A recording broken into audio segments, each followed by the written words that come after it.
Rainforest River Adventure. Tucked into the Rainforest Cafe, Galveston, is Houston's only dark ride. A unique river raft ride set to a jungle adventure theme. But is it an enjoyable stop? Find out in this review. Landry's owns a few different amusement properties across the Houston area. More notable for the various restaurant chains, Landry's opened the first amusement park attractions with the Kemah Boardwalk as a complement to the various restaurants there. They then opened the Downtown Aquarium as their flagship property, though for coaster enthusiasts, its lack of a coaster does make it seem like a lesser property. But as a Houstonian, I can assure you that of their three properties, most of us have at least been to the Downtown Aquarium.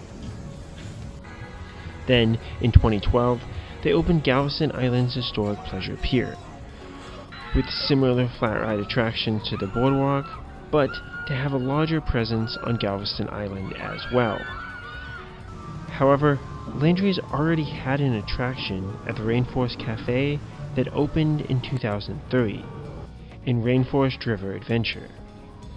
This attraction has a separate entrance from the front, but the easier parking is in the back, and it seems like you just need to go into the Rainforest Cafe to buy your tickets most days anyways.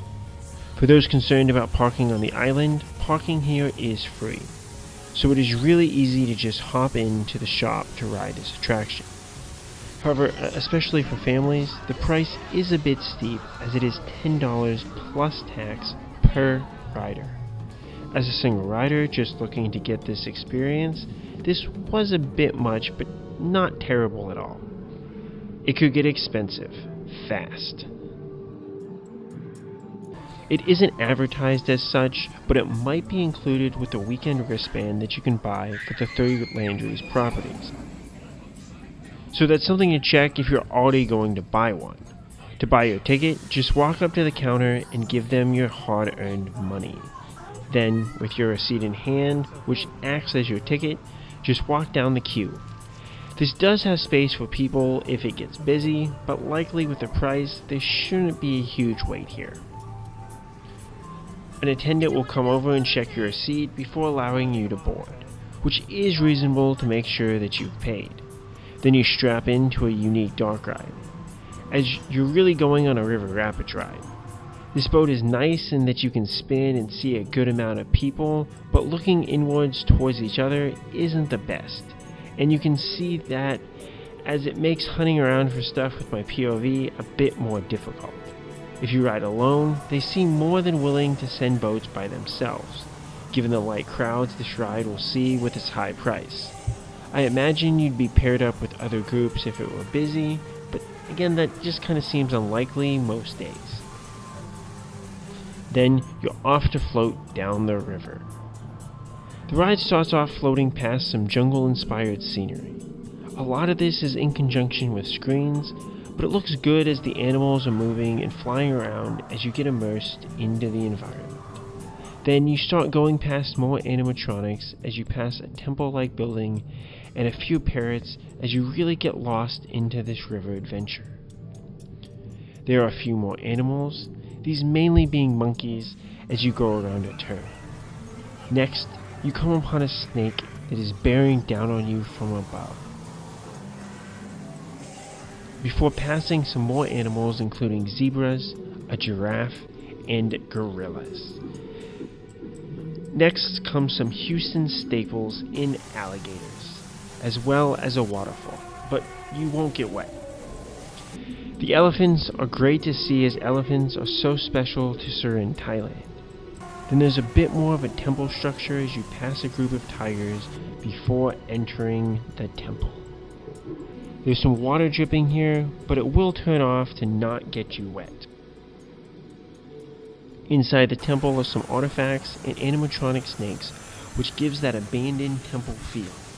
Then there's some statues with fire to give a nice touch towards the finale of this ride that mixes in some screens to give this area just a bit of extra life, especially that treasure at the end.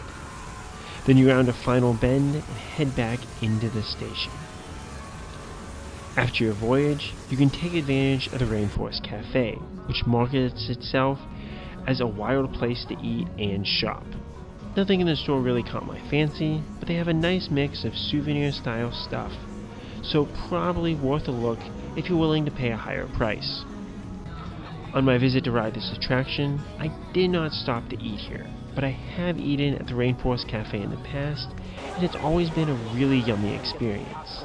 I remember really enjoying their chicken, plus you'll want to save room for the volcano for dessert. At about $25 a plate, it is a bit pricey, and given the other dining options on Galveston Island, it might not be necessary to eat here as there's likely just better options. But the Rainforest Cafe is a quality and fun place for families to eat. As for pairing this with nearby parks, if you're just looking to ride the ride, you can plan on a quick stop of maybe 20 to 30 minutes. It was about 10 minutes away from Schlitterbahn Galveston when I stopped here after visiting that park.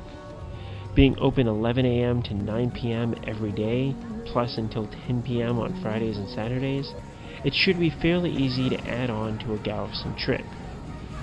It's about 10 minutes away from Pleasure Pier as well, and all my recent visits to Galveston have left me melting in the hot sun. So I greatly appreciated some type of reprieve that allowed me to go into the cooler indoors. Overall, how good is the Rainforest River Adventure Ride? This is a unique attraction that plays well for families while offering a dog ride to my home city of Houston. I wish that the other Landry properties were able to get detailed dog rides like this, but alas, this is all that we have. The high price of $10 a person is steep, especially as all-day passes to the other Landry properties are going to be in the $25 to $30 a person range, and those include a lot more activities. Still, the free parking and ease of getting this attraction checked off one's list makes it worth considering if you're looking for quick ride credit. What are some of your favorite dog rides, especially ones that you've been able to ride in Texas? Let me know, and as always, Kapkun Krap.